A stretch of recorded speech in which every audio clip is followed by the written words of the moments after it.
Right now, Pokrovsk, the real situation at the front. The defensive line is holding. The Russian Federation has fallen into the trap of its own ambitions. A Ukrainian Flamingo in Donbas, the ballistic missile hit so hard that the smoke can be seen for kilometers. Sounds of detonations and the shrieks of the occupiers. Crimea is preparing for liberation and Moscow for a blackout. Our forces are smashing the enemy from all sides. The US is nodding approvingly. Trump has decided to personally give Putin a beating. To Putin, you have to see this. New drones are slicing through the sky. China is losing its advanced technologies. All this and more in our episode of Hell Point. Right now, Putin is trying to strangle Pokrovsk and Kupiansk. True hell is unfolding there at this very moment. Ukrainian bombs are raining down right on the occupiers' heads. A firestorm. Our forces are mercilessly destroying Putin's equipment and soldiers. There is no chance of survival. Just yesterday, the invaders were brazen, but today they are already doubting their own greatness. The dictator is issuing bloody orders to an army that's already barely limping along, yet continues its brazen mission. Everything about the front line, which the whole world is watching closely. Don't miss what's next.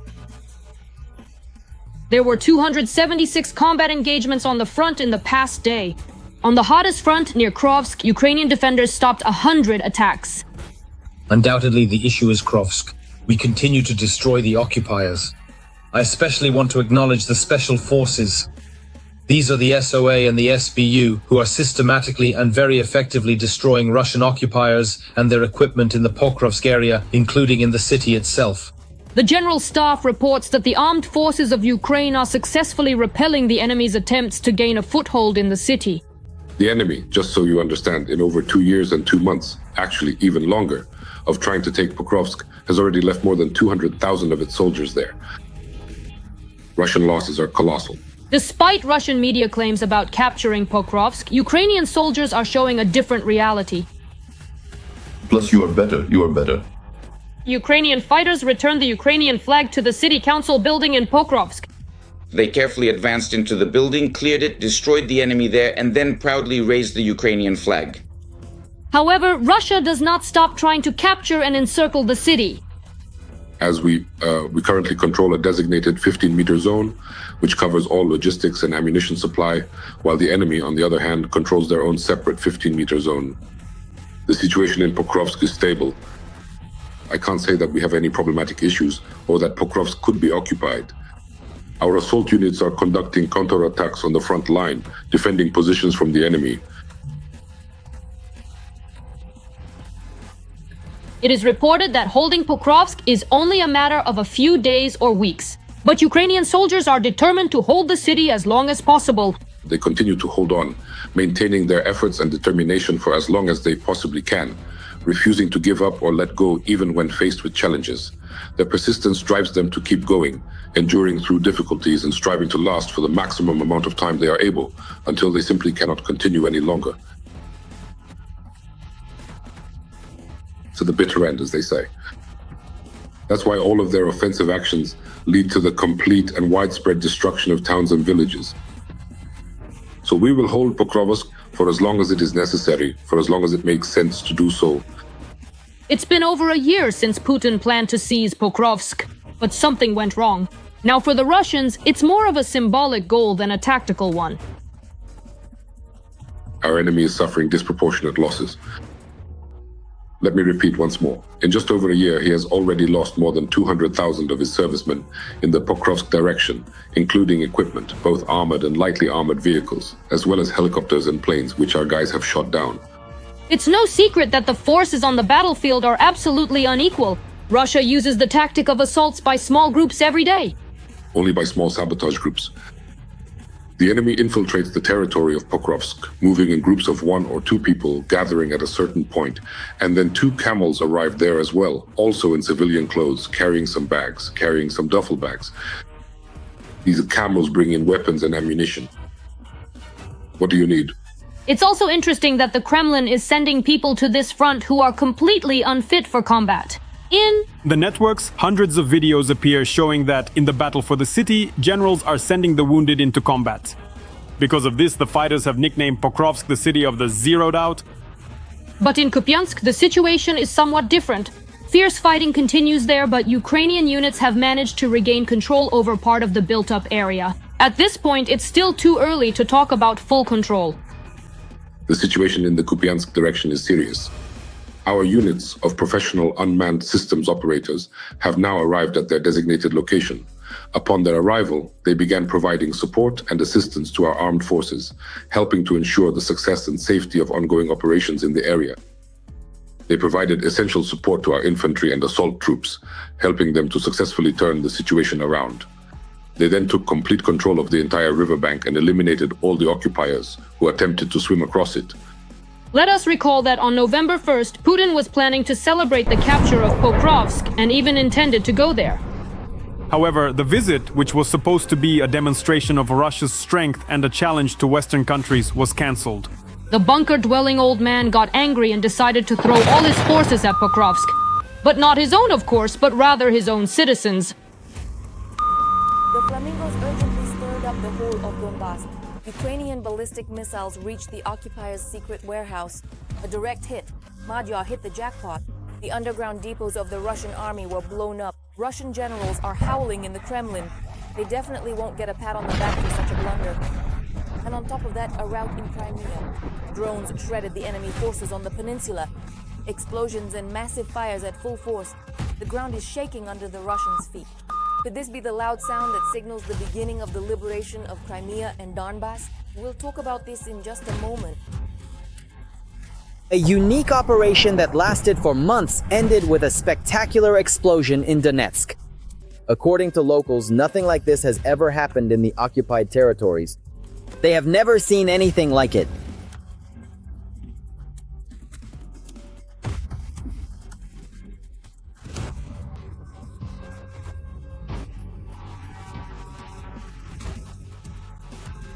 Where did it hit? What was destroyed? And most importantly, what did the Ukrainian armed forces use to strike? With a super effect and an even bigger explosion. It was the Flamingo missiles at work. And now, let's go through everything step by step. The night before, a powerful explosion rocked Donetsk, and according to eyewitness videos, a fireball appeared in the sky resembling a nuclear mushroom cloud. Windows were blown out in buildings several kilometers from the epicenter. Right now, my windows have been blown out. In reality, this is the Oktyabrski airport area, a large ammunition depot which was hit by missiles. There is no official information yet, but people are already talking about an ammunition depot. I saw an amazing video. Most likely it really was a very large missile or shell depot, because in the video, just like in science fiction movies or computer games, there's an explosion, then another explosion, and you can actually see this glowing, rapidly expanding shockwave. So it was a very successful strike on the Donetsk depots. A bit later, this issue was clarified by the head of the UAV systems of the Armed Forces of Ukraine, Robert Magyar Brody. According to his information, the strike hit a large warehouse of Shahed-type drones where warheads were also stored. The development of this complex target turned into a months-long painstaking intelligence operation pieced together from tiny fragments. Last night, it was carried out using appropriate strike assets by the Special Operations Forces and the Missile and Artillery Forces of the Armed Forces of Ukraine. Analysts note that despite the long flight range, it was very important for the Russians to keep a stockpile of these Shahed drones close to the front line. It was crucial for them to store these drones near the front. After all, when the occupiers launch UAVs just a few dozen kilometers from the line of contact, the Ukrainian armed forces simply don't have enough time to respond quickly. As a result, the drones carry out their terror in frontline cities and also strike at the forward positions of our troops. This is precisely the disruption of logistics for the supply of shells, rockets and drones in the Pokrovsk direction, in Pokrovsk itself.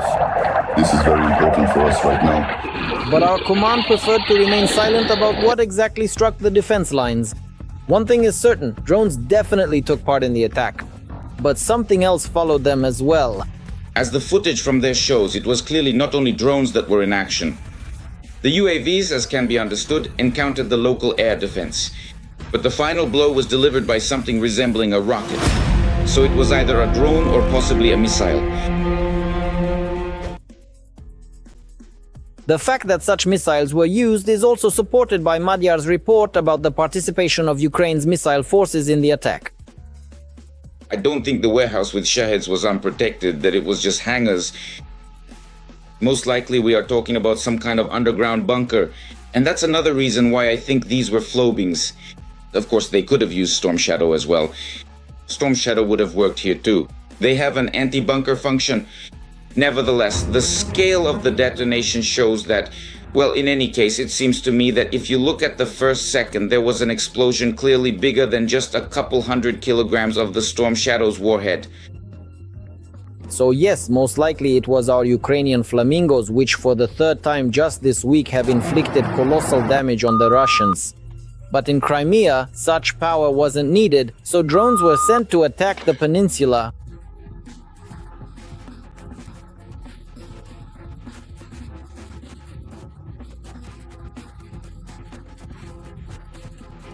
In occupied Simferopol, around 2:30 in the morning, a fire broke out at an oil depot. It is likely referring to Krimnaftozbad in the area of the village of Bitumne.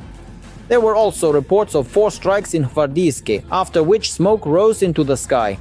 There, the strikes likely hit the local thermal power plant, which temporarily ceased operations.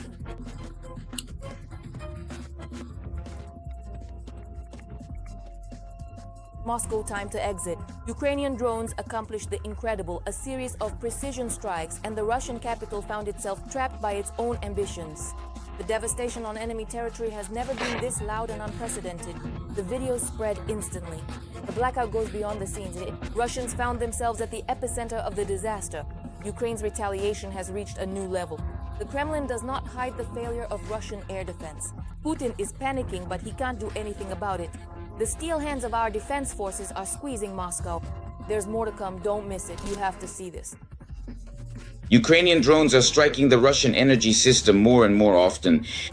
On the night of November 5th, Ukrainian UAVs attacked energy infrastructure in the Vladimir and Oryol regions.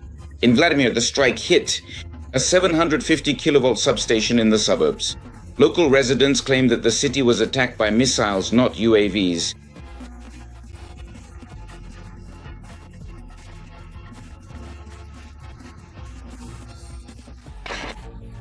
Loud explosions were heard in the area of the local CHP plant, the largest source of electricity and heat in the region. The attack was most likely a missile strike, since there are no sounds of air defense or drone buzzing in the video.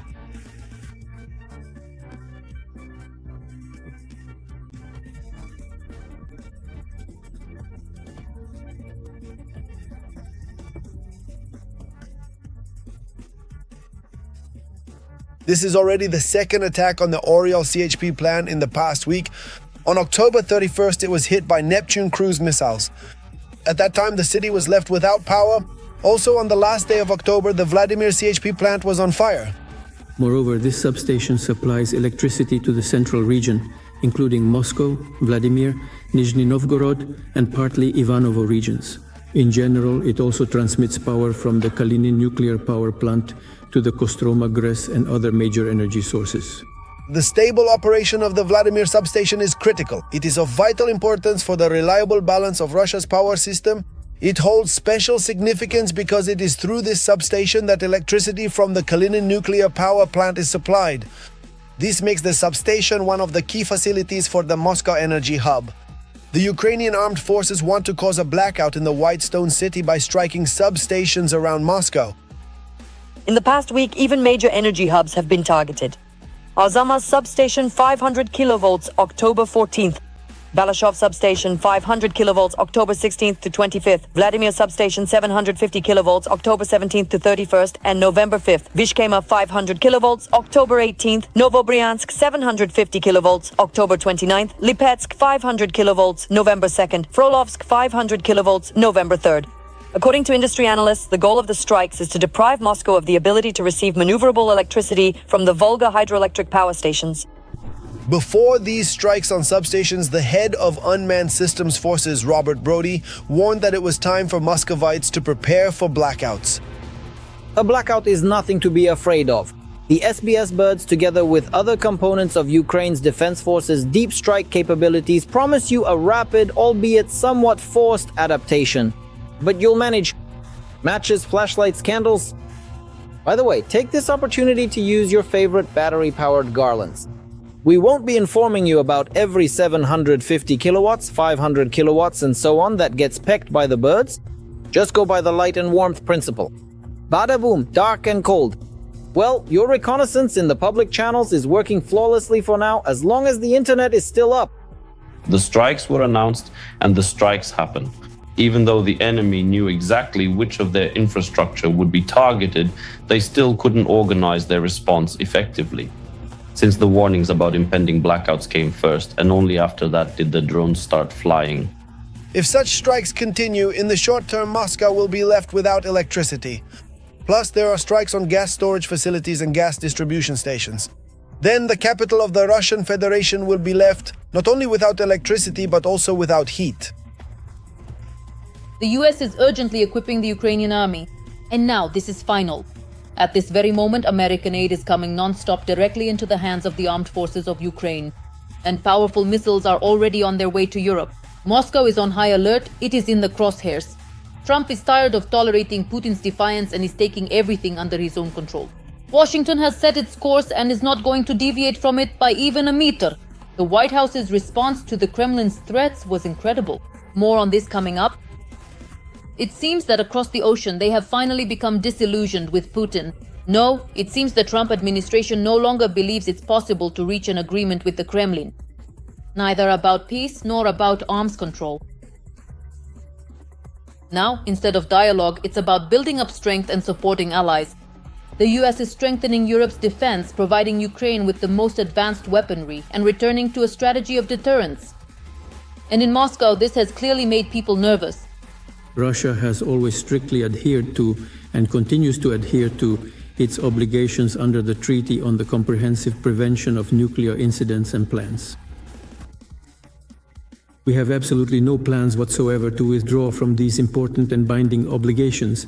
At the same time, indeed, as was clearly and explicitly stated in the federal address delivered in the year 2023, it should be noted that if the United States of America or any other states that are party to the relevant treaty or agreement conduct such nuclear tests or similar activities, then in that case, Russia must also respond accordingly and appropriately, taking into account the actions of those other states.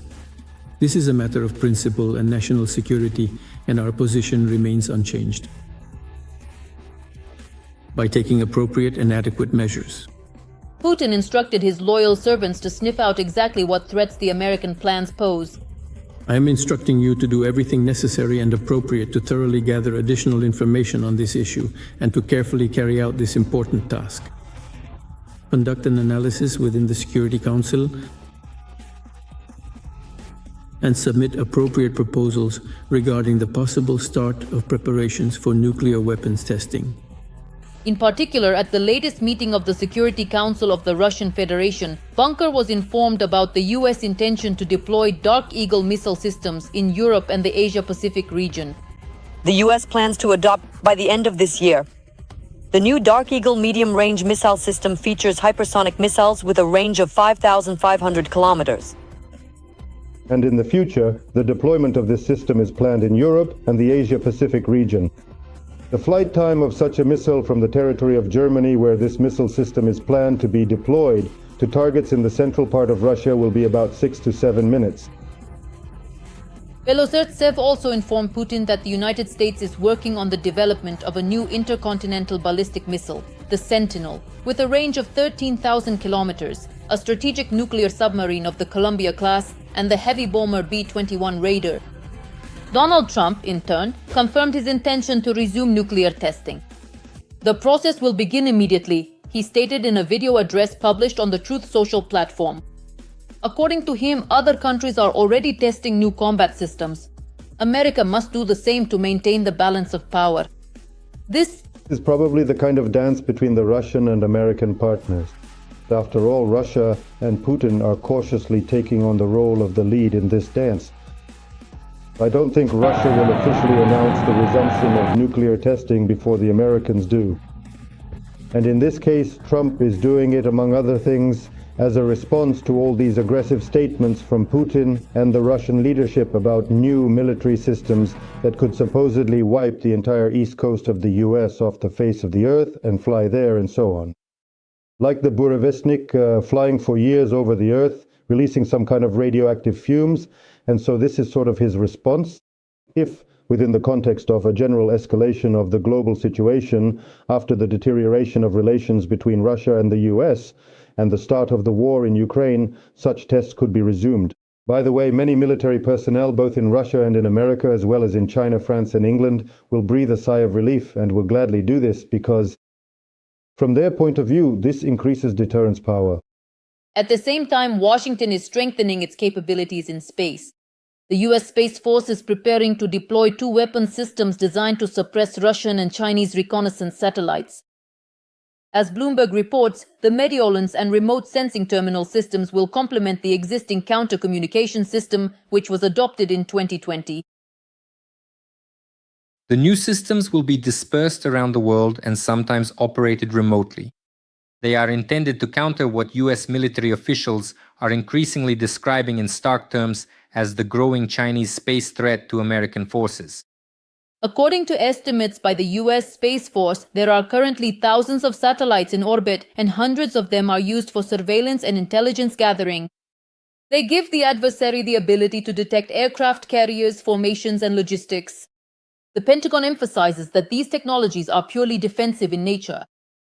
However, experts are convinced that this is about establishing a new level of strategic deterrence.